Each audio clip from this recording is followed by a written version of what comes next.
¿Algún cambio? ¿Tensión? ¿Pulso? Nada.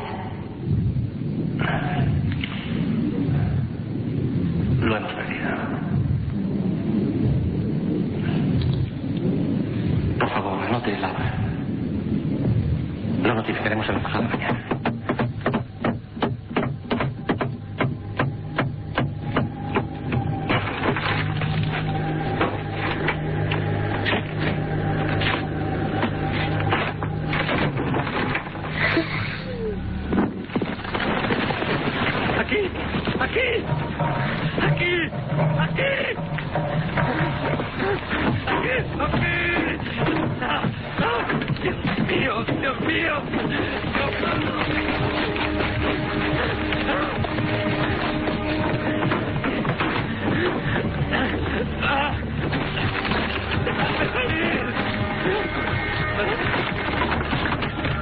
Está vivo.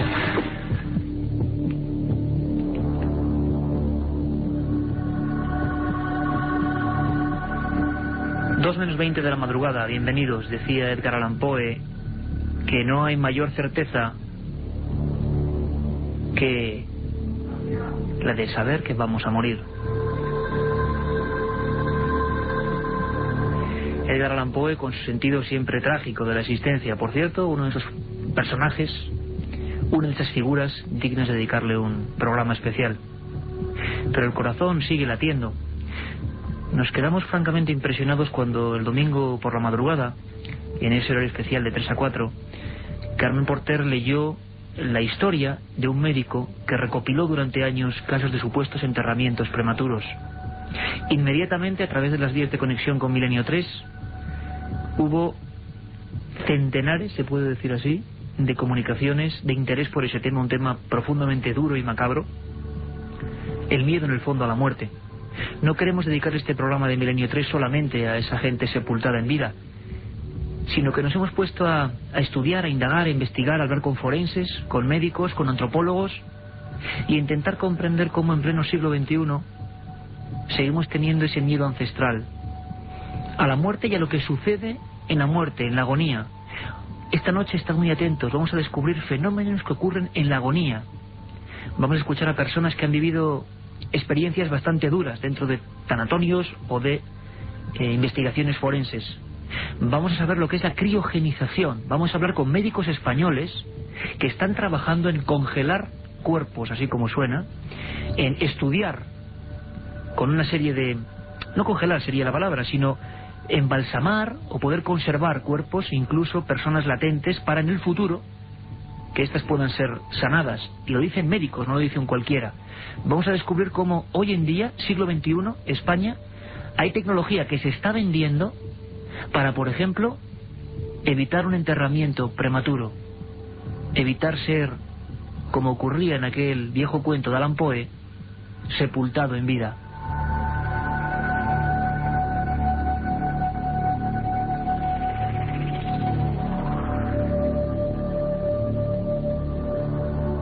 La otra realidad. Milenio 3. En la SER.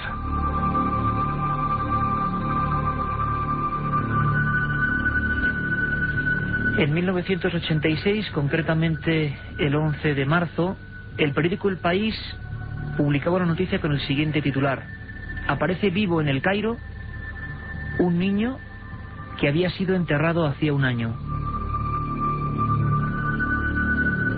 La crónica era de Ignacio Zembrero, desde El Cairo, desde la capital egipcia, y decía lo siguiente: todo un barrio cairota se encontraba en plena efervescencia desde que el viernes pasado el niño Mohamed Shabana, enterrado desde hace casi un año, reapareció por la calle caminando con un traje funerario hacia el domicilio de sus propios padres. El pequeño Mohamed fue reconocido rápidamente por los vecinos de su familia, que se desmayaron o gritaron como histéricos al verle aparecer. El certificado de defunción era exactamente de hacía un año. La investigación se llevó a cabo por parte incluso de autoridades egipcias y por supuesto por los forenses. Al final se dijo que podía ser un acto de abandono de enterrador y de una mala comprobación del momento del óbito, del momento de la muerte. La prensa egipcia publicaba grandes titulares espectacular fenómeno sobrenatural. 12 de marzo, 1986.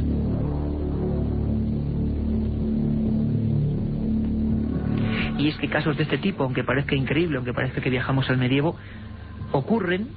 Decir siguen ocurriendo sería aventurar demasiado. Vamos a descubrirlo hoy con especialistas, pero lo cierto es que quizá representen el terror más profundo que tenemos, el de que nos sepulten en vida.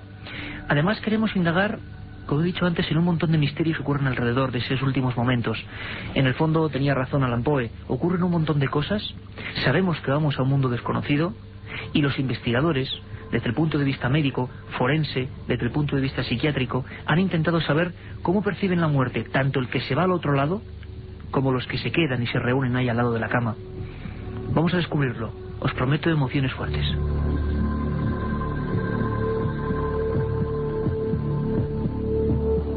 Aquí estamos todos, Juanma Frasquete, la nave del misterio, Katia Rocha, Carlos Barroso, Carmen Porter. Buenas madrugadas. Buenas madrugadas, Iker. Fue un pequeño recordatorio, un relato, de un libro llamado Los enterrados vivos, del doctor Perón-Outret, ¿no?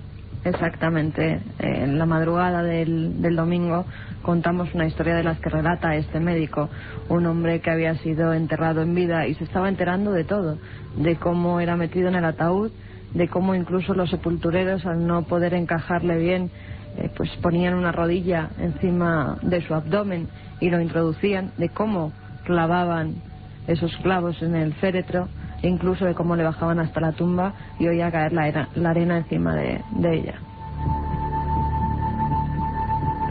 Más o menos como lo comentaba la película La serpiente y el arcoíris, con la que hemos comenzado.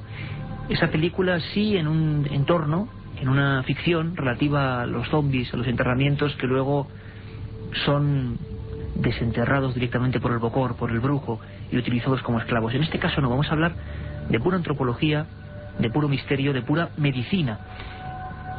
El doctor García Andrade, sabéis que es el forense más importante a nivel de autopsias practicadas, cerca de 4.000 de este país. Es un hombre que siempre que le hemos pedido ayuda, que le hemos pedido una cierta asesoría, pues ha cumplido a la perfección. Es autor de un sinfín de libros, catedrático de la Universidad Complutense de Madrid en antropología forense, y nos comentaba que es lógico ese miedo, pero que hay unos términos ya concretos, catalepsia o muerte aparente, y que ya debemos de abandonar por completo cualquier angustia al respecto. Esto era lógico en el pasado siglo. Vamos a descubrir cómo en el pasado siglo había casas y hospitales para muertos, por si algunos de repente revivían. Había lo que se decían asilos de la vida dudosa. Nos hemos metido en un mundo absolutamente tenebroso, pero real, científico. Es la viva imagen de cómo el europeo, porque es un fenómeno puramente europeo, tenía miedo a ese momento, a que le amortajasen cuando aún tuviese hálito de vida. El doctor Andrade nos explica cómo hay que desenterrar, ya nunca mejor dicho, ese temor de nuestro cerebro, y solamente en qué casos actuales podrían ocurrir ese tipo de enterramientos en vida. Ese miedo existía entonces y existe hoy todavía, ¿eh? Siempre. Lo que pasa es que quizá hoy día ya no tiene ese carácter dramático que tenía hace unos años. Enterrar a una persona viva, estando en la llamada catalepsia, es francamente difícil. Es como una muerte aparente. Una muerte aparente, bueno, pues en la que prácticamente el latido cardíaco desaparece, no del todo, claro, no del todo. El latido cardíaco desaparece, la respiración es una respiración muy atenuada, muy escasa, y entonces la gente tiene miedo a que le confundan. Los casos que ha habido de ser enterrado vivo han sido, por ejemplo, en los grandes cataclismos, en los terremotos, en cualquier circunstancia de esas, ¿no? Que había muchos heridos, había muchos muertos. Entonces es posible que en alguno de esos supuestos, los grandes cataclismos de terremotos, de guerras, pues se pudiese enterrar a alguien que no estuviese realmente muerto, ¿no? Pero vamos, hoy día ese temor ha desaparecido, o debe desaparecer. Hoy día hay elementos suficientes como para diagnosticar una muerte, y una muerte cierta.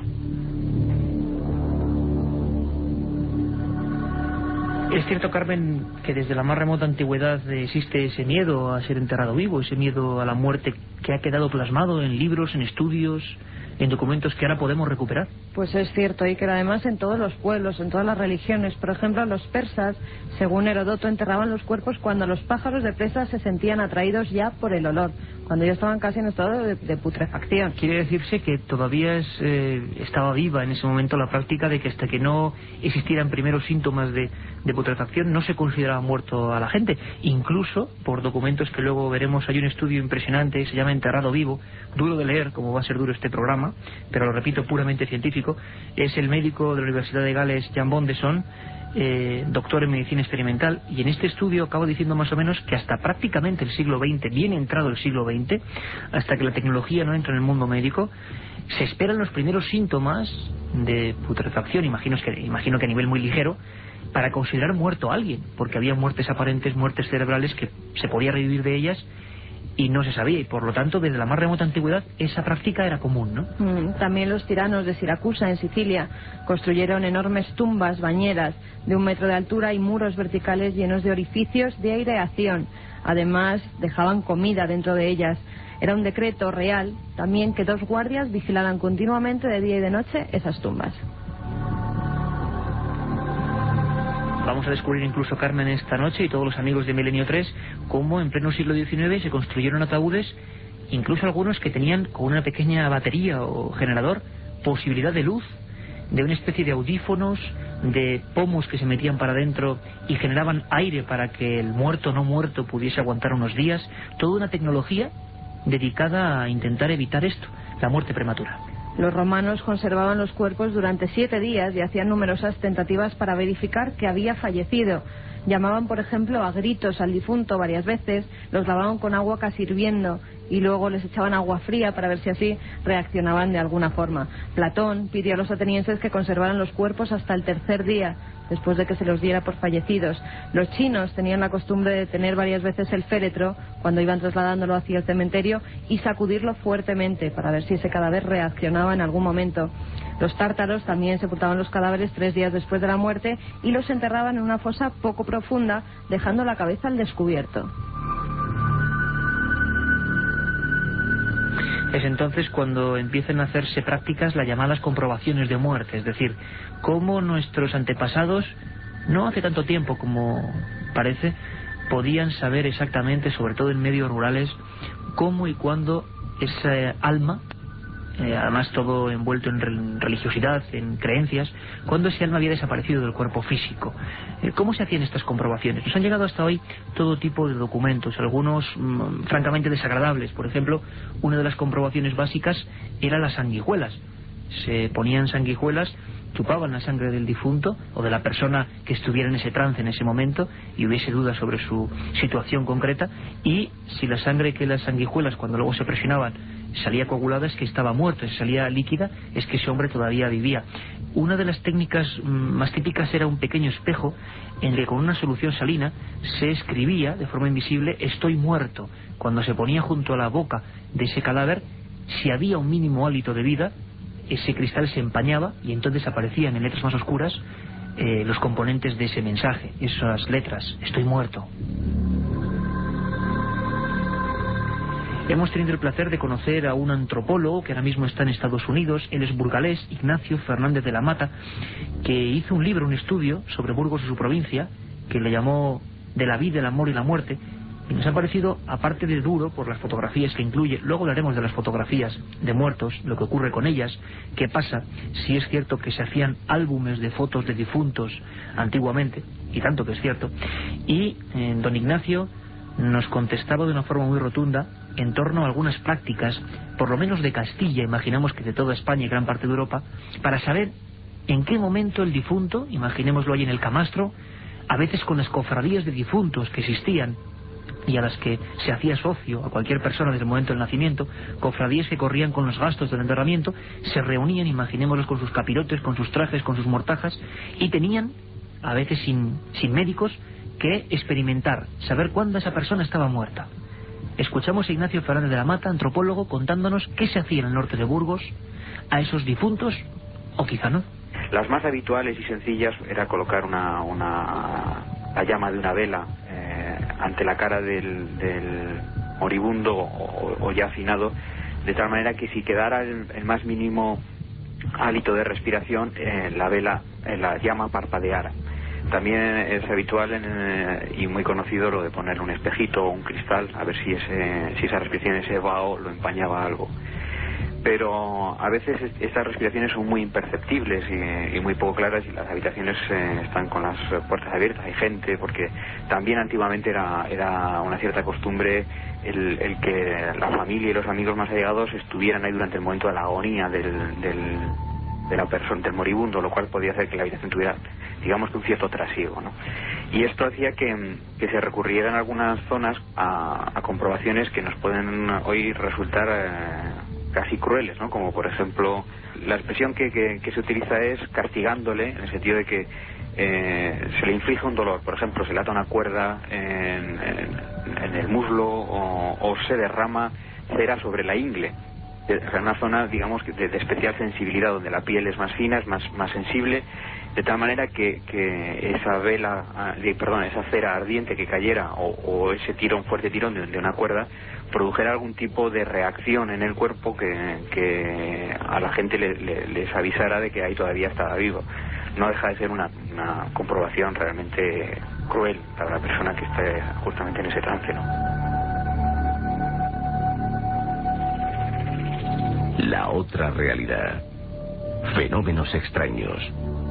Milenio 3. En la SER. Decía Edgardo Allan Poe, el gran escritor dramático, algún día hablaremos de su extraña muerte, nunca mejor dicho.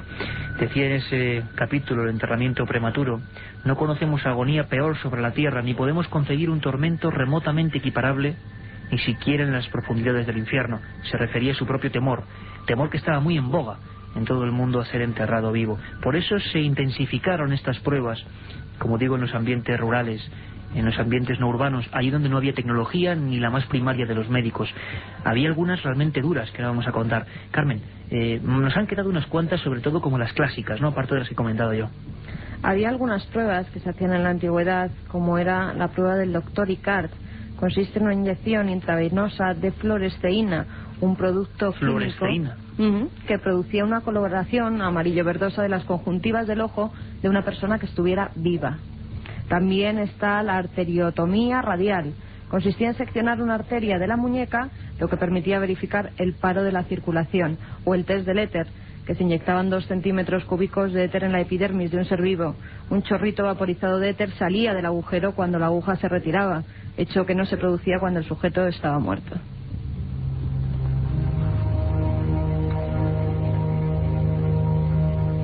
Incluso con placas galvánicas, según cuenta el profesor Jan Bondeson, se llegaban a hacer este tipo de pruebas que para algunos, como decía Ignacio Fernández de Mata, eran realmente cruentas. Por ejemplo, Carmen hablaba de abrir una arteria. Yo tengo delante de mí un grabado antiguo, un grabado exactamente de 1808. Hubo un doctor germano que se hizo célebre, quizá por lo cruel, Caspar Krem, y patentó incluso un aparato que se llamaba Metal Wraith. Era eso, una placa galvánica, una especie de imán, una plancha plana, una especie de asa que producía descargas. ¿Cómo se utilizaba? Pues muy sencillo. En su manual de instrucciones, un objeto muy vendido, por increíble que parezca, en Alemania de 1796 y 1808, en ese intervalo, cuando después se prohibió, lo que se hacía era abrir el bíceps de ese difunto, de esa persona que acababa de fallecer y no sabían exactamente en qué zona del más allá o del más acá se encontraba, y se ponía esa placa directamente sobre el músculo. Decía que no había fallo, que era un gran sistema, que era casi infalible. Si el músculo se contraía, es que el hombre estaba vivo. Si no se contraía, había que enterrar. 50 años después se comprobó que este certero modo de descubrir la muerte y la vida era de todo menos eso, certero.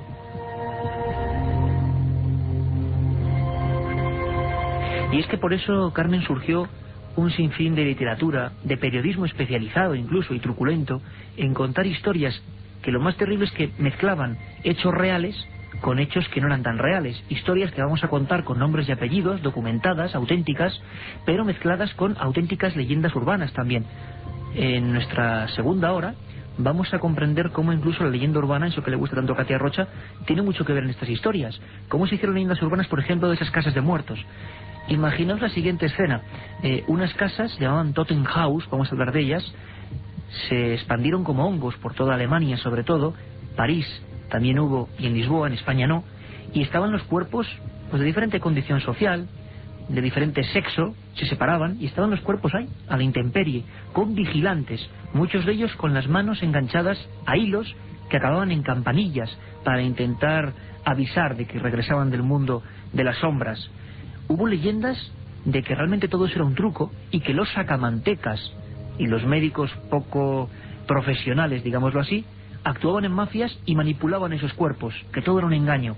Hubo auténticas guerras periodísticas a este respecto. Vamos a descubrir todo eso. ¿Qué pasa en el periodismo y en la ciencia? ¿Qué ocurre de verdad? ¿Y qué fenómenos misteriosos auténticos acarrea ese momento? El del óbito, el momento de la muerte.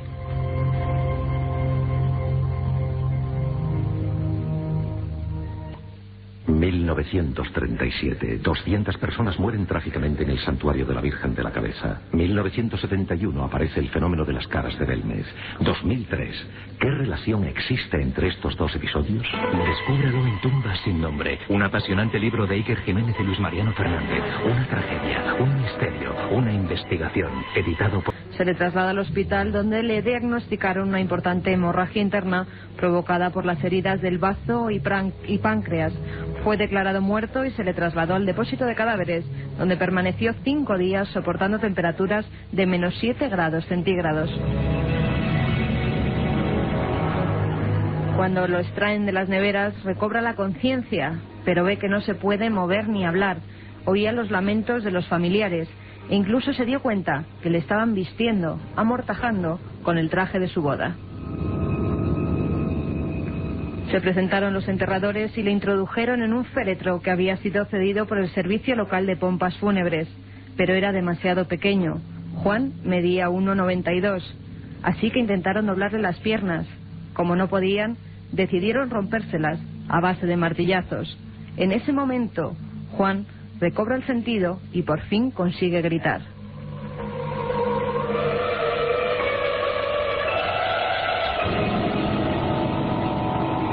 Empezábamos hace media hora con la historia, recordáis, impresa por El País, publicada por El País, que hemos recogido de su archivo.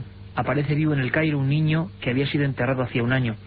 Al final la historia se complementó con otra investigación, vio la luz 2 años después, y acabaron diciendo que ese muchacho, Mohamed Chabana, ese niño, que había sido enterrado el 12 de marzo de 1986, había estado del 12 al 16 de marzo vivo, sepultado vivo dentro de la tumba durante 4 días. Tenía misteriosas cicatrices en las plantas de los pies. Después fue recogido por varias instituciones benéficas y después pasó varios meses, un tiempo indefinido, deambulando por los arrabales del Cairo. Nunca mejor dicho, se perdió en una zona que conocemos bien y que todavía hoy se llama Ciudad de los Muertos.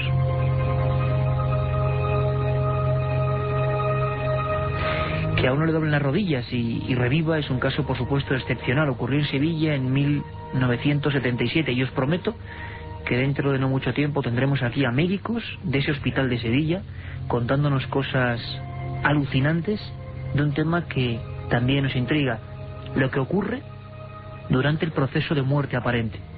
Ahora estamos hablando de cara afuera. ¿Qué nos parece a los demás? ¿Qué nos parece a los vivos? ¿Qué nos parece a los que estamos ahí, en ese teatro extraño entre la vida y el más allá? Pero os aseguro que en unas semanas hablaremos de lo que les pasa a ellos.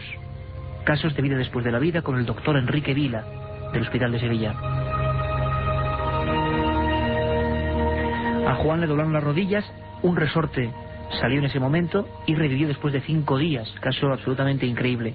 El doctor, el forense José Antonio García Andrade, nos hablaba de casos parecidos, de resortes que él mismo ha conocido, de sucesos que hacían que incluso los cadáveres muertos se incorporasen, que en mitad de un velatorio el cadáver repentinamente se pusiera sentado, algunas veces incluso los ojos se abrían repentinamente.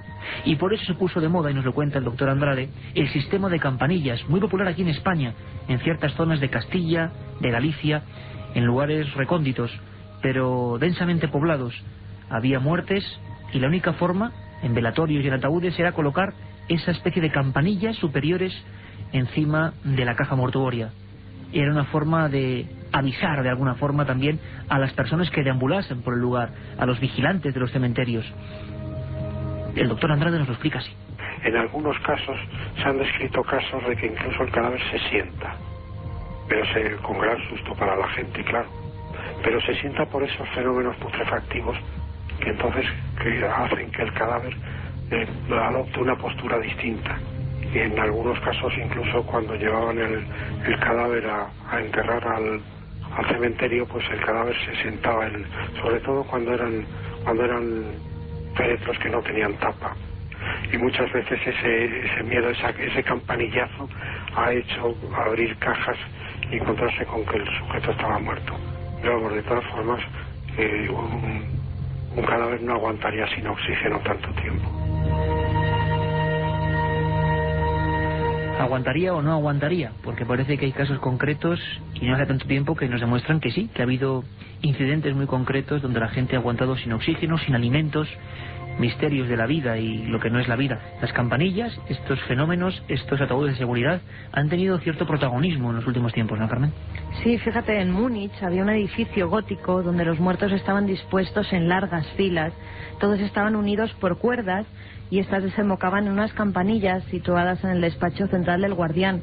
Así, si cualquiera de ellos se movía, esa campanilla sonaba y avisaba de que había un vivo.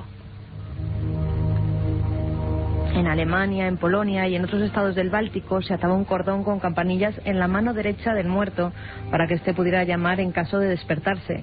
La campanilla situada en el exterior alertaba a los vigilantes del cementerio que se ponían a buscar la tumba donde había sonado. Y es que eso eran las Totenhaus, o como hemos dicho antes, las Vita, Dubita y Asylum, asilos para la vida dudosa. Dicen que el primero, que se llamó Leichenhausen, perdón nuestro alemán, ocurrió o tuvo lugar la primera piedra, la colocación de este primer elemento en 1795. Fue en Berlín. Allí se separó a hombres y a mujeres y decían que era una cosa absolutamente dramática, porque claro, muchos de los cadáveres debían estar, para comprobar cualquier símbolo, desnudos, completamente desnudos, y hacía que muchos pícaros, lo que es el ser humano, se ocultasen, se colasen, y en algunos de estos Totenhaus incluso se pagase una entrada para acudir a ver a los difuntos, cosa que por supuesto provocó grandes debates familiares, incluso religiosos. En Múnich, como decía Carmen, en 1808 se separaba de otra forma, no por sexos, sino por condición económica. Así los opulentos, los ricos, los pudientes, tenían unos semiféretros, sin tapa por supuesto, acolchados con todo tipo de comodidades, aunque no las necesitasen aparentemente, y los menos pudientes estaban en hileras atados con esos cordeles. Había Totenhausen con hasta cientos de cadáveres. En alguna hubo más de 900 cadáveres a un mismo tiempo. Sin embargo, tenemos pocas referencias de que hubiese muchos resucitados. Eso sí, cuando ocurrían, imaginémoslo a estas horas de la noche, imaginemos ese vigilante que está ahí en ese cementerio o casa cementerio y que de repente, allá al fondo, al final de un pasillo, descubre que una campana está tintineando.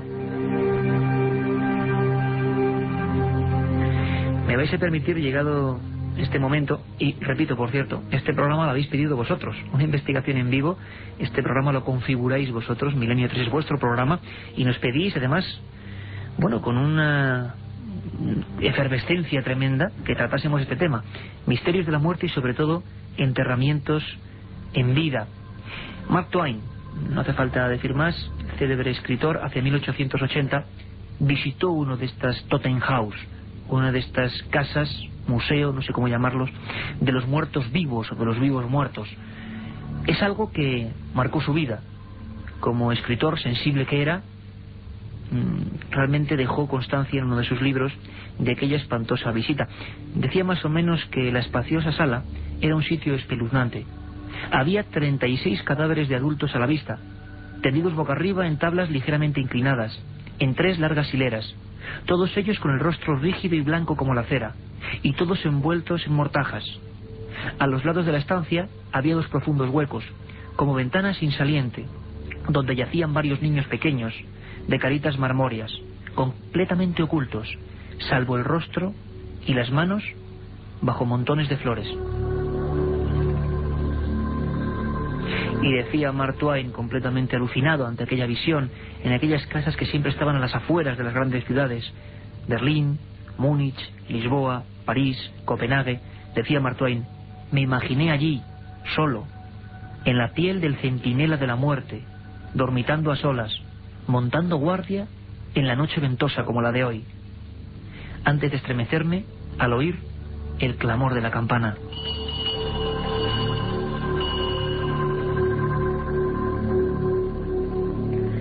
Iker, vamos a cortar aquí un momentito porque nos llega un mail que además a mí, pues de verdad que me alegra recibir este tipo de mails y de que los oyentes tengan casos que contarnos. No está mal una alegría en estos momentos, ¿no? Porque el programa de hoy... Muy buenas noches, soy Antonio de Sevilla y quería contaros la historia del abuelo de mi amiga Maricruz. Según cuentan en mi pueblo, Peñaflor, llegó a morirse 3 veces y resucitar en el velatorio. La primera vez lo tenían en la cama y en mitad del velatorio se despertó y preguntó que por qué estaba todo el mundo llorando. Y allí la primera vez salió más de uno corriendo. Pero la cosa es que llegó a pasar hasta 2 veces más. Cuando en realidad murió, supuestamente, el alcalde no dejó que lo enterraran hasta 3 días después de muerto porque no se fiaba, pero finalmente lo enterraron. Podíamos hablaros y seguro que recordáis que muchos habéis visto en viejos libros, hoy en día puede que en internet, en cualquier lugar con información visual, imágenes. Hay una que es arquetípica, es un hombre con barba, un grabado antiguo, está dentro de un ataúd y está pulsando un pomo y en la parte exterior está saliendo una bandera. Era lo que llamaban en aquella época, sobre todo en el siglo XIX, ataúdes de seguridad. Dicen que George Batson en Estados Unidos en 1852 fue uno de los más exitosos constructores de este tipo de ataúdes. Hizo 20 patentes en Estados Unidos, aprovechándose, podríamos decir, del temor absoluto que había a ser enterrado vivo. Sin embargo, sí fue exitoso, pero no el primero. Hubo gente como el doctor Adolf Gusmuth en 1822. Presentó por vez primera en Sociedad Médico una forma, un sistema de que dentro de los ataúdes se posibilitase una especie de pequeño fuelle que generase aire. Con ese aire podían estar 7 u 8 días los cadáveres que resucitasen repentinamente. Incluso las personas, como decíamos antes, con cierto poder económico, le pedían más comodidades y gastaban auténticas fortunas en que su ataúd tuviese cualquier tipo de elemento. Nos vamos a encontrar a lo largo de esta historia forense con ataúdes que todavía se pueden ver en algunos lugares, sobre todo de Estados Unidos, aunque se fabricasen en Europa, con el costo que era trasladarlos a lo largo del charco, ataúdes con departamentos con comida y bebida, con luces e incluso con pequeñas bibliotecas. Tenemos historias de ese tipo absolutamente documentadas, Carmen, y que nos muestran el miedo, ¿no? Una patente francesa que al parecer fue la primera y además por una persona que fue enterrado en vida, fue enterrado vivo. Él sufrió una crisis cardíaca y se despertó 1 hora después de ser enterrado del coma polarizado en el que estaba inmerso. Una mujer que estaba rezando cerca de su tumba le oyó gritar y gracias a ello le pudieron sacar. Le dejó tan impactado esa vivencia que se decidió hacer una patente de un ataúd. Si quieres te comento un poco qué tenía ese ataúd. Vamos con ello. Era un tercio más largo y más alto de lo habitual, por lo que el muerto se podía mover e incluso sentarse un poco encorvado. Tenía un cubo higiénico, como el que actualmente se utiliza en las caravanas, por ejemplo. Botellas de aire comprimido que permitían regenerar la atmósfera. Orificios que permitían la evacuación del gas carbónico. Estaba acolchado para que tuviera todas las comodidades. Equipado con un ventilador que permitía refrescar la atmósfera. Una botella de agua potable. Una bolsa de alimentos vitamínicos, somníferos, porque claro, dormir en esas situaciones no se podría muy bien, e incluso un aparato emisor de ondas cortas que permitía entrar en contacto con la policía y los radioaficionados. Así la antena se colocaba fuera cuando era enterrado y por si acaso se despertaba, había sido enterrado vivo, podía incluso avisar a la policía y decir que estaba vivo.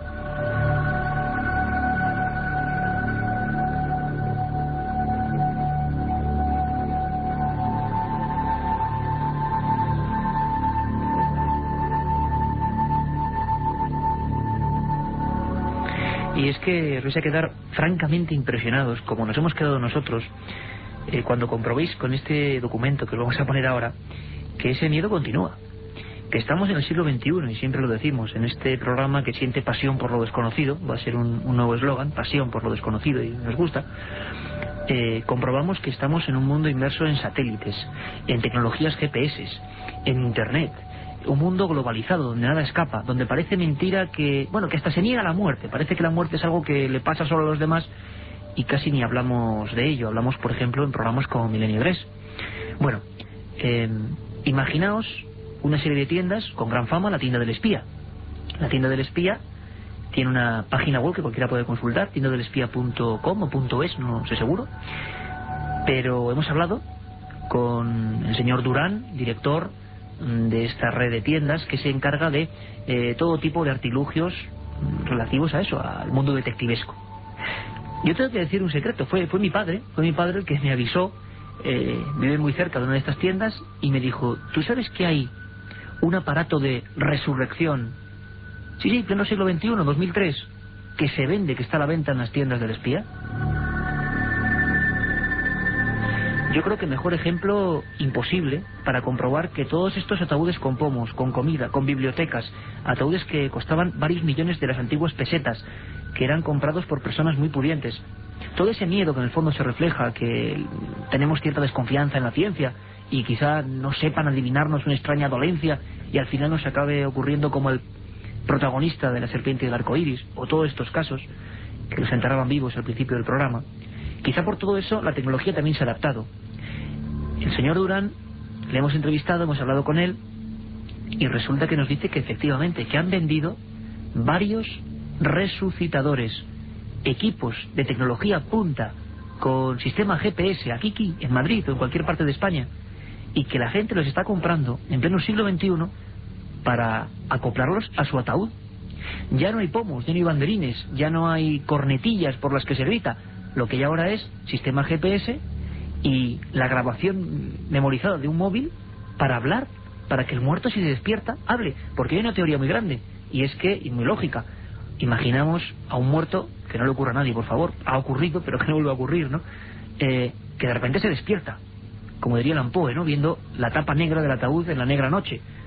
No creo que tengan muchas fuerzas para golpear, aunque en muchos casos parece que sí que han golpeado, pero activar la voz.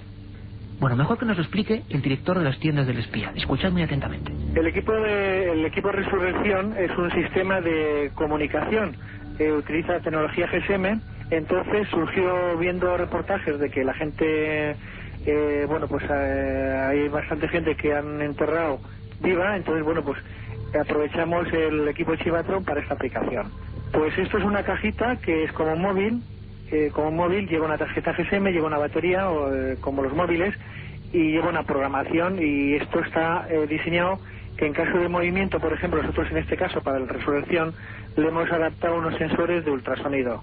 Entonces, cuando la persona se mueve, el equipo empieza a transmitir a un número que ya está grabado, que normalmente es el teléfono de un familiar, y tienen la posibilidad, igual que un móvil, hablar y recibir.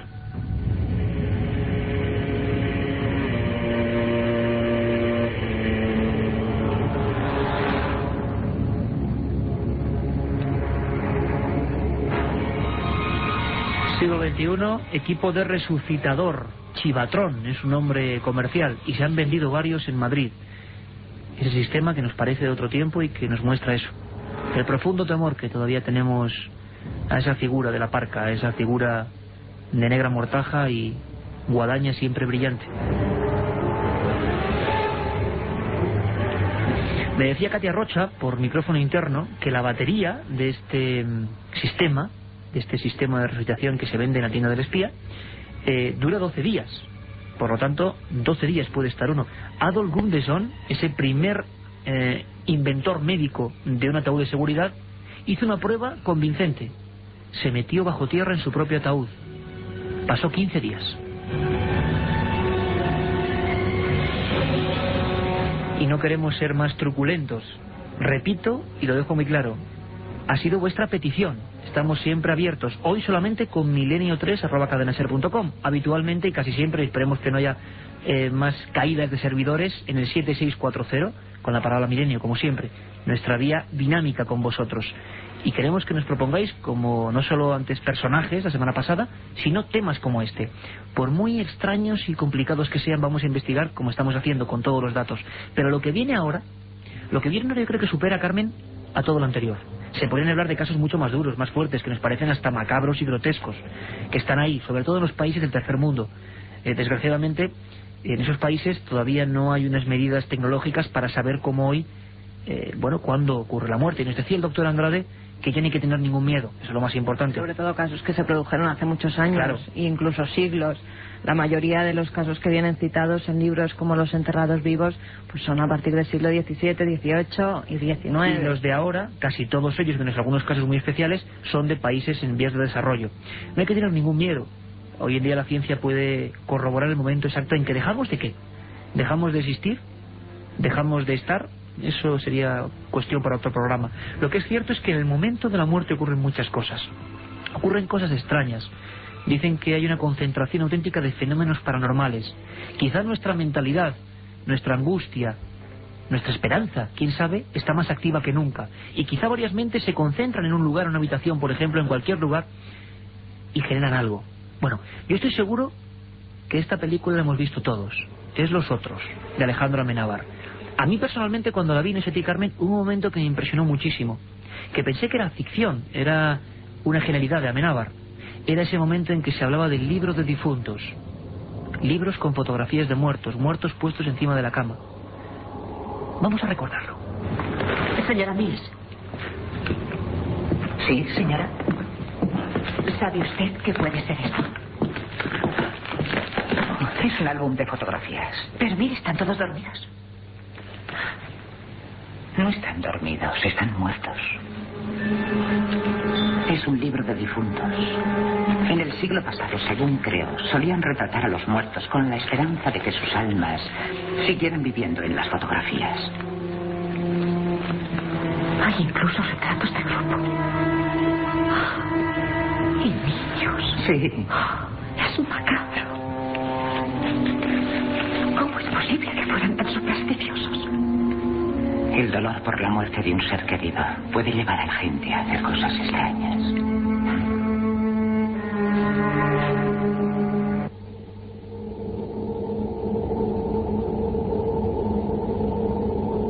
Era el momento en que Nicole Kidman hablaba con su empleada de hogar y se quedaba aterrorizada. Aquel libro grueso con fotos de muertos, la mayoría sobre el lecho. Recuerdo perfectamente cómo en Burgos encontramos este trabajo, ahondando ahí, la librería Berceo, la recuerdo perfectamente, que es la editora de este trabajo, un trabajo de ese antropólogo burgalés, Ignacio Fernández de Mata, de la vida, del amor y la muerte, Burgos y su provincia, una encuesta del año 1901-1902, y en su interior, la tengo ahora mismo abierta, siempre que hablamos de documentos en Milenio 3, sabéis que los tenemos aquí, encima de la mesa del estudio 1. Tengo las fotografías de un hombre. Está con una mortaja blanca, está sobre la cama, tiene varios crucifijos que parecen de bronce, e incluso luego también hay fotos de niños con trajes, con sus mejores galas, extendidos. Existían, no era una febril imaginación de Alejandro Amenábar o de cualquier guionista. No, estos libros existieron y tuvieron lugar de ser. En muchas de esas fotografías ocurrían fenómenos extraños, que ahora veremos cómo la ciencia investigó. Y la naciente parapsicología buscó enigmas en esas fotos e intentó fotografiar como los médicos intentan saber el momento exacto en que dejamos de ser y ya somos otra cosa. La fotografía, la primitiva fotografía, también buscó si, por ejemplo, de esos difuntos surgía alguna luz, alguna llama, algún efecto que el ojo humano no puede ver y la cámara sí. Ignacio Fernández de Mata nos cuenta cómo eran los verdaderos libros de difuntos en esa Castilla de 1901. Es una costumbre que podemos encontrarla por toda Europa. Antiguamente, sobre todo a principios del siglo XX, ya desde finales del XIX, el tema del último recuerdo del muerto, de la persona fallecida a través de una fotografía, era algo bastante habitual, y de tal manera que había incluso fotógrafos especializados en este tipo de tomas, y que luego pasaban a engrosar este llamado libro de los difuntos, libros de los muertos, una especie como de libro de los antepasados, digamos, o de las personas que van falleciendo en la familia, y que según en algunos sitios se limitaba a que fuera una fotografía, y en otros sitios también ese libro solía acompañarse de unos versos o de unos pensamientos, de tal manera que al pasar las páginas ahí uno encontraba no solo la loa al muerto, sino también una cierta historia familiar. La otra realidad. Milenio 3. En la SER. Antropólogos, forenses, luego van a venir médicos, investigadores, están recreando con nosotros en esta investigación en vivo un poco los miedos de los últimos siglos del hombre a ese momento concreto. Debatir, investigar, indagar sobre el otro lado, eso ya lo haremos. Pero cuánto nos angustia todavía, ¿verdad? Esa escenografía de la muerte. Creo que de Vicente es un compañero, un veterano en los asuntos del misterio, nos ha visitado muchas veces, siempre imbuido en temas de conspiración. Y yo le escuchaba hace poco en una conferencia en Málaga, a la que asistimos varios compañeros. ¿Tú te acuerdas, Carmen? Hablaba de fenómenos en el momento de la muerte, de la agonía. Expuso diapositivas realmente sintomáticas, curiosas. Diapositivas en las que surgían esas luminosidades concretas, muchas veces del pecho de los difuntos, y que motivaron 1001 conjeturas en la ciencia de hace unos siglos.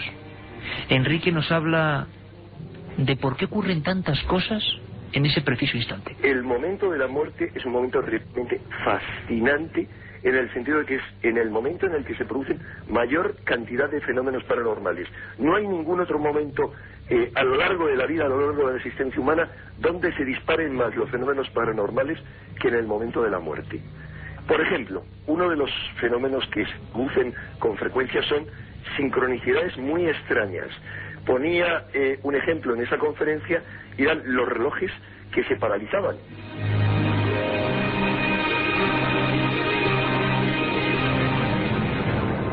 Relojes que se paralizaban, relojes que de repente marcaban la hora de la muerte y se quedaban así para siempre.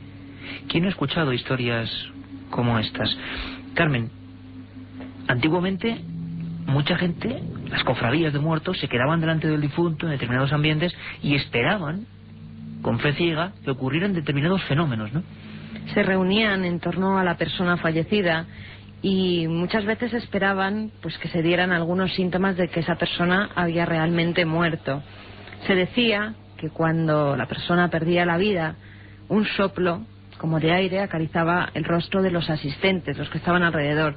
También una mosca que salía de la nariz del agonizante y volaba hasta la ventana, o una araña que emergía de su boca, lo que confirmaba que la vida seguía después de la muerte.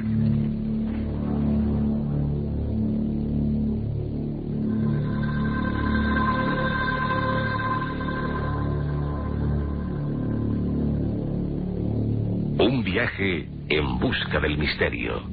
Milenio 3, en la SER. Algunos de los experimentos más curiosos, más trascendentales, que vienen en el fondo desde el antiguo Egipto, hay grabados, los hemos visto en Luxor, en Karnak, grabados de esos dioses egipcios en los que se pesa el alma. En diferentes culturas y religiones, en ese juicio final, se pesa el alma, pero los parapsicólogos, desde la raíz médica, en el siglo XIX y principios del XX, intentaron llevar eso más allá, con la pequeña tecnología que tenían a su disposición. Pesar el alma. Se hacía, por ejemplo, en Francia, con animales.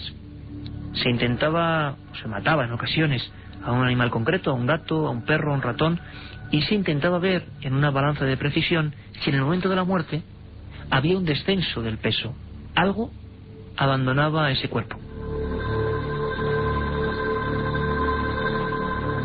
Vamos a escuchar a Enrique de Vicente de nuevo hablándonos de sus experimentos, del peso del alma.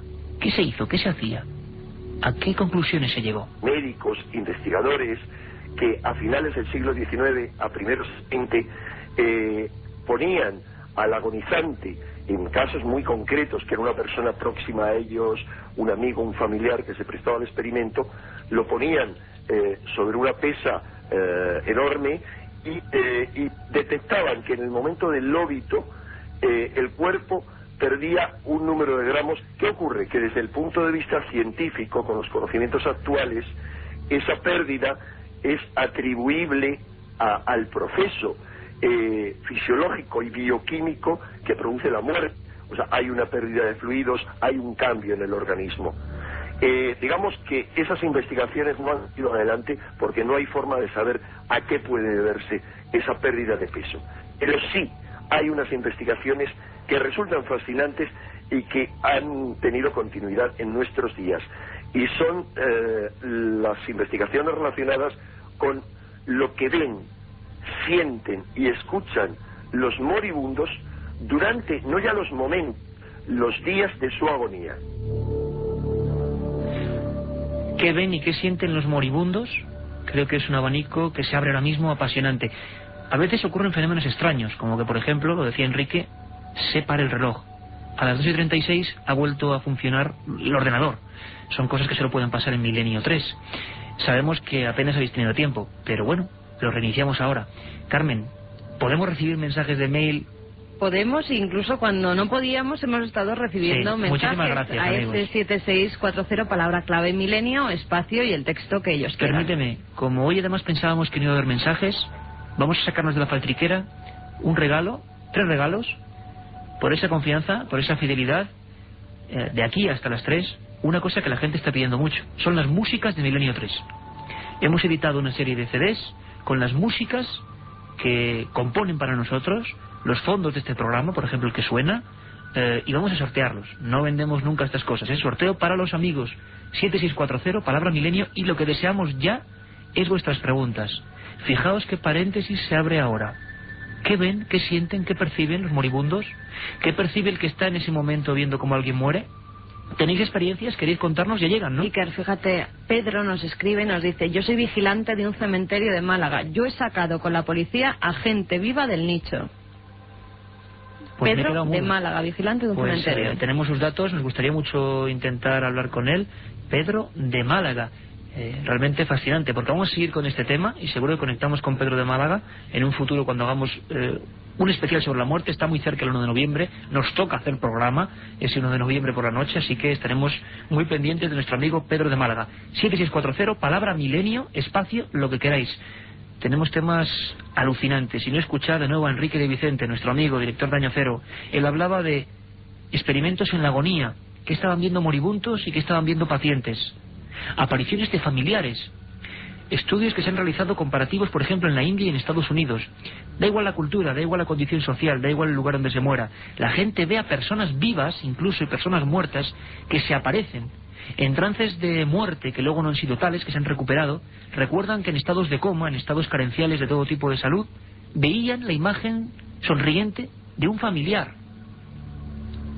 Por favor, escuchad muy atentamente. Ha habido médicos y psicólogos que desde sobre todo principios del siglo XX lo han investigado y han comprobado que muchísimos enfermos terminales experimentaban apariciones de pacientes o de amigos que ofrecían a guiarles hacia el más allá, o que bien intentaban hacerles comprender que aún no había llegado el momento de la muerte.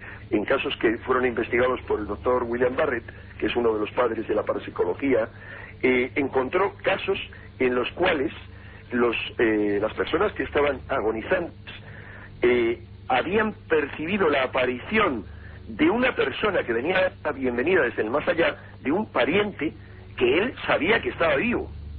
Lo que él ignoraba es que le habían ocultado su muerte durante su agonía para no agravarlo.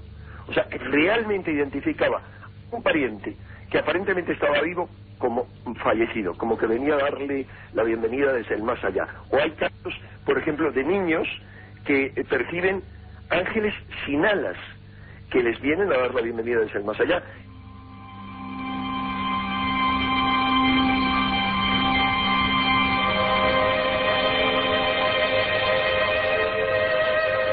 Tres menos 20 de la madrugada. Ya sabéis que nuestro horario habitual, que nos seguís preguntando, es de 1:30 a 3 los viernes, de 3 a 4 los domingos de la madrugada. Aquí en la cadena SER, en Milenio 3, no sabemos si esos ángeles sin alas vienen del más allá o son alucinaciones. Misterios, seguro que son, porque ahí están y generan inquietud. Los investigadores se centraron en experiencias como la del peso del alma. No se llegó, decía Enrique que Carmen, no se llegó a ninguna conclusión, que hubo cierto oscurantismo en esta historia, que había esas fotografías y quizá no eran un porcentaje elevado para demostrar que siempre que alguien muere sale algo de su alma, pero había algunas muy características, ¿no? Sí, Enrique además comentaba pues que unos segundos después de la muerte se volvía a pesar el cuerpo y había una diferencia de peso. Las pruebas que se hicieron daban que eran entre 15 y 21 gramos la diferencia. Se llegó a medir con tal exactitud. Sí, sí, y según la teoría de Henry Cloud Vicens, se trataba de una fuga de protones de la región del cerebelo que corresponden al impulso eléctrico inicial de la vida, a la que se conoce pues como alma.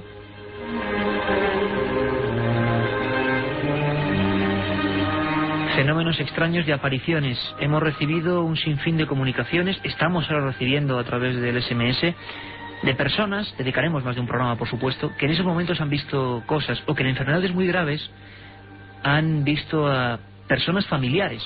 Y no estamos hablando de ese túnel de salud, de ese elemento absolutamente clásico a raíz del libro Vida después de la vida de Raymond Moody, y que analizaremos con médicos aquí en el estudio, porque ha habido un estudio único a nivel mundial en España sobre pacientes que han estado al otro lado. Lo tendremos aquí con el doctor Enrique Vila del Hospital de la Macarena de Sevilla. Nos están llegando ya algunas experiencias personales y algunas preguntas muy concretas, ¿no, Carmen? Sí, Juan Antonio, por ejemplo, nos pregunta, ¿serán las mismas sensaciones en la agonía que cuando llega la muerte de repente? Pues yo creo que probablemente, habría que preguntárselo concretamente a especialistas, pero lo haremos, notamos la pregunta, seguro que es algo muy similar. Juan Carlos de Barcelona nos dice, ¿qué sabéis de la percepción a distancia de la muerte? Pues gente que percibe, justo madres, por ejemplo, que estando sus hijos en la guerra, esos hay historias reales y además certificadas, que estando sus hijos en la guerra notan el momento exacto, es una percepción que en ese momento su hijo está muriendo y así es. Luego se comprueba que es real. Yo recuerdo un caso que contaremos con todos los documentos, con todos los datos, que es impresionante, que ocurre en Córdoba. No voy a dar los datos porque los dará el médico que los estudió, que estará aquí con nosotros. Es una persona que está convaleciente, que está en la UBI en un estado absoluto de trance por medicación, y que se levanta sobresaltada comentando que un familiar suyo, un sobrino, se acaba de morir en una moto. Describe perfectamente el traje, la chaqueta, la persona que le recoge, el color del automóvil contra el que se estampa, y además el cruce exacto de las calles de Córdoba donde esto ocurre. Es impresionante porque luego toda esa historia toma cariz real y se puede comprobar con las declaraciones a los médicos y la publicación en la prensa del incidente. Ocurrió hace 12 años. Esa mujer estaba en la UBI sin ningún medio de conexión con el exterior, sin ninguna ventana, absolutamente dormida, no podía ni siquiera despertar de esa forma tan repentina. Era un nexo familiar. Hablan los especialistas de casos en la Primera Guerra Mundial, hubo hasta un estudio concreto, un día hablaremos de él, 1915, sobre las apariciones a soldados. Apariciones en la trinchera de una especie de figura blanca, de una neblina, que muchos identificaban en su religiosidad, en su creencia, en su cultura propia, como la aparición o el momento, la señal de que alguien de su familia había muerto, como así había sido en regiones bombardeadas. Y al revés, madres con nombres y apellidos, un estudio que tenemos aquí, que afirmaban que sentían en un momento muy concreto, y no eran videntes, no se dedicaban a nada de esto, eran madres como cualquiera persona que ahora mismo nos esté escuchando, que sentían algo muy interno, que les indicaba que en ese momento, ahora en ese minuto, había muerto un familiar suyo. Casi siempre el nexo madre-hijo, y sobre todo con sensibilidad de cara a la madre. Prepararos y preparar el 7640, porque vamos a hablar de un tema absolutamente polémico y que tiene que ver con ese siglo XXI y con ese interés por resucitar, en el fondo, por no morir. Hablamos de la criogenización. ¿Os suena la palabra?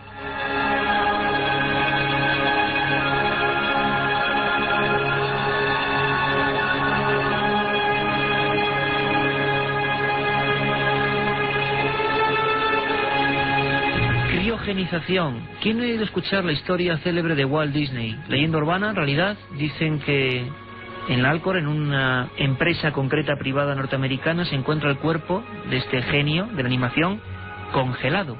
¿Congelado para qué? O no es congelado exactamente, es un estado latente. No lo sabemos, hay mucha desinformación al respecto. Nos hemos quedado muy impactados porque en España hay una asociación de criogenización. La dirige el doctor, el médico don Luis Migorance. Sabemos que este tema va a dar para un programa monográfico. Queremos tener aquí a los doctores, queremos hablar con ellos, queremos que nos expliquen si esto es una especie de resurrección, esto qué es exactamente. Nos han hablado muchas mentiras, no es exactamente congelar, es mantener una muerte aparente a ciertos cuerpos pero con un hálito de vida para que cuando la ciencia avance se puedan curar. ¿Qué aplicaciones tiene esto?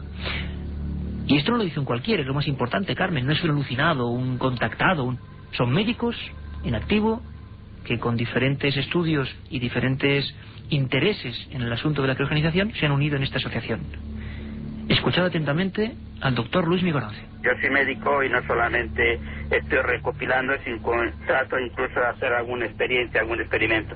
Hay muchos científicos que creemos que con unas sustancias que se llaman crioprotectores, es decir, para que pueda entenderlo el público, cuando un animal hiberna o cuando un animal está sometido a temperaturas por debajo de 0 grados, es capaz de mantenerse en ese estado de suspensión y después volver a la vida. Esto es lo que intentamos nosotros aplicar al ser humano. Es que hoy día sí existe la tecnología suficiente y digamos, suficientemente desarrollada para que una persona pueda estar durante una serie de años, digamos, en ese estado de suspensión y luego intentar resucitarla, por decirlo claramente. Milenio 3, Cadena SER, aquí estamos escuchando cosas tan interesantes como el doctor Luis Migorance, médico español que con otros ha creado esta asociación. Queremos tenerlos aquí, les hemos hecho la invitación ya particular. Espero no encontrarme en televisión, en otros medios, ya reportajes al asunto, porque es muy típico que lo hagan, ¿verdad, Carmen? Con temas y de que la tocamos. Forma que lo hacen, claro. Sí, en Milenio 3 nada que ver, ¿no? Intentamos acercarnos a los temas seriamente y que vosotros tengáis toda la información.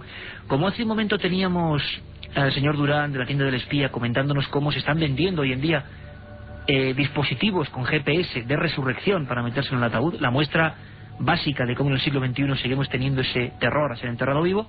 Tenemos la otra cara, las personas médicas, que yo no sé si la palabra resurrección sería lo más lógico, pero desde luego tener una muerte latente. Habría que explicar la catalepsia, la muerte cerebral, que siga habiendo un riego sanguíneo, como ocurre con los trasplantes, que los órganos sigan vivos, pero que el cuerpo esté, o el alma, o la sensación de la personalidad esté completamente anulada. Pero dicen que hay medios tanto para llegar a ese estado como para salir de ese estado. Pongamos un ejemplo, que es el que siempre comentan las personas afines a la criogenización. Alguien con una enfermedad terminal que no comprendemos, que no tenemos salida, que no controlamos, que se le mete en uno de estos soportes. Repetimos, creo que no es congelación. La gente piensa que esto es como congelar un animal, un marisco, y la gente tiene esa mentalidad. Para nada. Medios muy concretos, tecnologías, estado de suspensión del cuerpo, y que dentro de, por ejemplo, 20 años se puede revivir de alguna forma y tratar con otros medios más avanzados esa enfermedad. Hay una página web también que es criogenización.org, criogenización.org, de la organización médica de estos buenos amigos que hemos conocido hoy, que queremos tener porque nos parecen personas escépticas, algunos incluso con ideas más avanzadas, y que abren un abanico alucinante, científico, religioso y por supuesto paranormal. Y ahora vamos a conocer, mientras seguimos recibiendo el 7640 palabra milenio, lo repito, hoy sorteamos las músicas de Milenio 3, algunas de las músicas de Milenio 3, entre los amigos que han tenido deferencia de, a pesar de la crisis del servidor, seguir enviándonos mensajes de aquí hasta las 3. Carmen, vamos a conocer un caso de un cubano bien documentado y que ocurrió en España.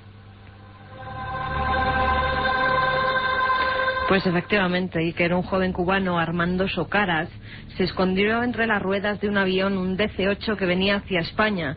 El joven soporta temperaturas de hasta menos 41 grados centígrados y cuando el avión aterriza se dan cuenta de que un cuerpo cae en la pista de aterrizaje.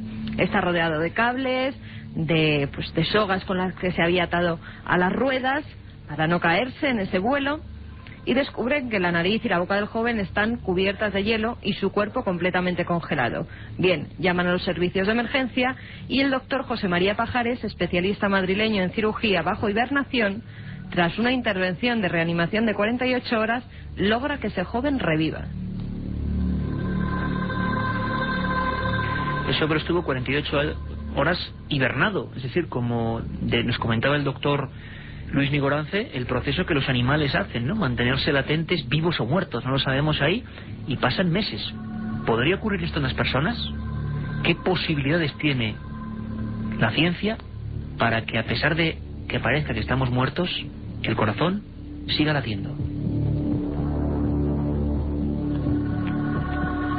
El doctor Luis Migorance nos hablaba de cómo está hoy en día este asunto, y estamos recibiendo una avalancha de mensajes a este nivel, porque imagino que esto provoca ciertas reticencias, ¿no? A nivel religioso, a nivel cultural, ahí ya no entramos.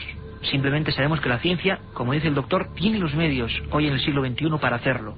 Y nos habla de gente conocida, que no quiere dar su nombre habitualmente, que no se publica, y nos habla sobre todo del boom que está habiendo en Rusia con este asunto. hay gente que se ha donado su cuerpo, entre comillas, para ser sometido a una criogenización y no ha dado sus datos, no ha dado su nombre, no ha salido publicado porque no le interesa, porque su familia no lo quiere, o simplemente porque puede ser tachado de lunático. Lo que sí se sabe es que ha habido bastantes personajes muy conocidos que sabemos que están en Estados Unidos y otros en Rusia. Ojo con Rusia, porque Rusia ha avanzado mucho en este terreno, porque trata de aplicarlo sobre todo a los viajes espaciales de larga duración. Yo tengo que deciros, y además creo que somos bastante sinceros en este programa con vosotros, en esta comunicación directa, que me he quedado muy impactado. Tenemos la fortuna de cada semana ahondar en un tema completamente distinto y aprender cosas nuevas, con vosotros y para vosotros, porque repito que este tema fue de encargo, ¿no?, de la audiencia, como tantos otros. Y claro, experimentos para mantener cuerpos en el espacio a nivel astronáutico durante mucho tiempo, en viajes largos. Mantener el cuerpo medio muerto, medio vivo. Nos ha parecido una historia alucinante. ¿Hasta qué punto ese hombre ya es otro cuando vuelve? Yo creo que son cosas dignas de tener en cuenta. El doctor Luis Migorance, presidente de la Asociación de Criogenización en España. Hay un caso español.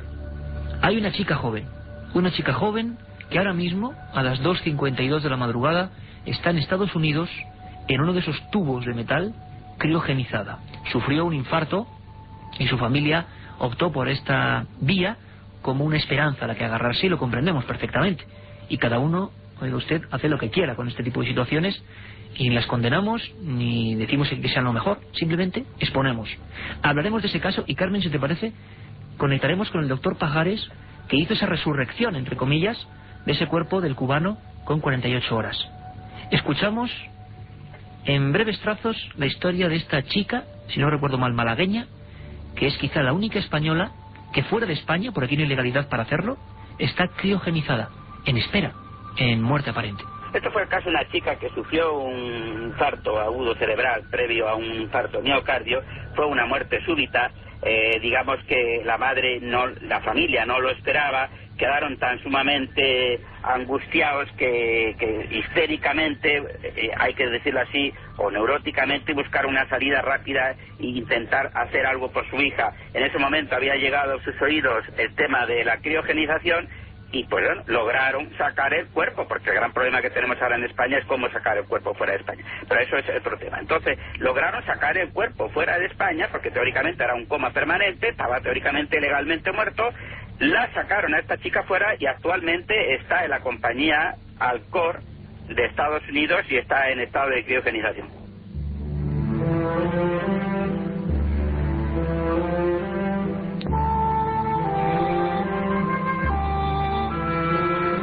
¿Quién sabe qué está pensando ahora? ¿Cómo está funcionando su mente?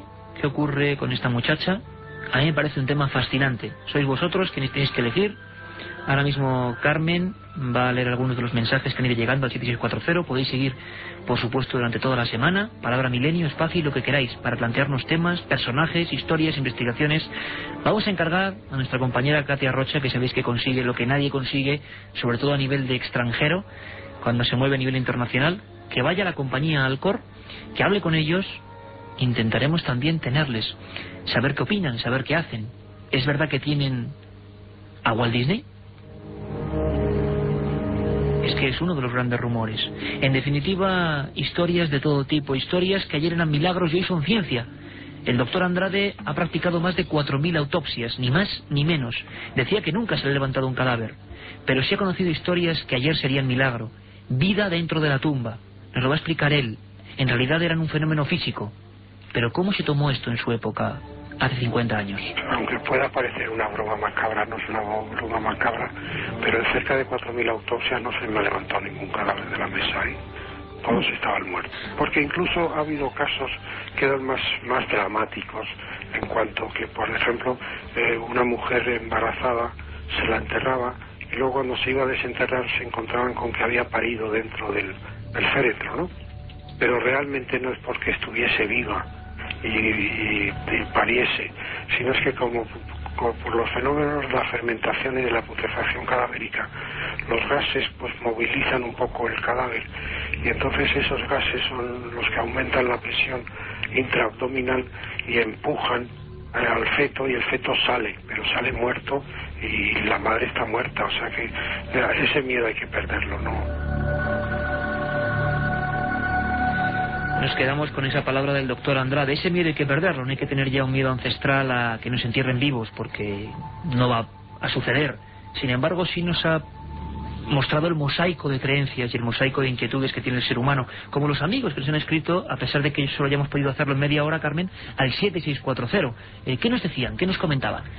Pues un amigo nos dice: soy Tony, trabajo en una funeraria. Os puedo asegurar que mis compañeros y yo tenemos experiencias que os dejarían sin aliento. Es totalmente en serio. Saludos. Tony, en menudo lugar para escuchar el programa, te lo agradecemos un montón y por supuesto esperamos esas experiencias. Otro amigo nos pregunta: ¿qué pasa con el 4% de soldados americanos muertos en Vietnam enterrados vivos? Era una historia que teníamos preparada, ¿verdad, Carmen? Pues es cierto. Además, las autoridades militares de Estados Unidos hicieron un comunicado alertando a la población de que, con motivo del traslado a su país de los soldados norteamericanos que habían muerto en la guerra de Vietnam, al abrirse sus ataúdes se comprobó que un 4% de ellos pues había alteraciones, desplazamientos, puños roídos, pues, ataúdes arañados, y es que decía se cambiaban de posición. El doctor Andrade que son las catástrofes, en grandes catástrofes con la premura, es cuando pueden pasar este tipo de casos.